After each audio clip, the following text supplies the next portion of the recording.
Кто-то встречает начало рождественских праздников маскарадами и шествиями, а вот жители Гватемалы – сожжением чучела дьявола.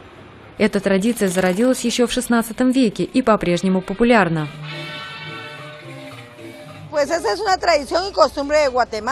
Это обычай Гватемалы. Я помню, раньше мы приносили во овраг бревна и ветки. Это было весело. Но сейчас население увеличилось, и оврагов больше нет. Но есть обычай делать чучело дьявола. Мы продаем их так, что каждый может сжечь собственного маленького дьявола.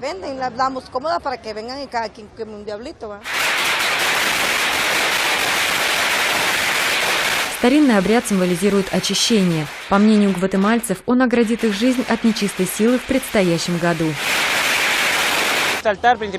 Для нас очень важно продолжать традиции Гватемалы.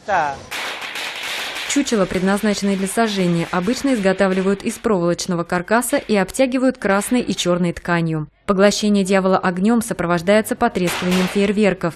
Иногда этот обряд становится стимулом для уборки в доме, и ненужные вещи также летят в костер.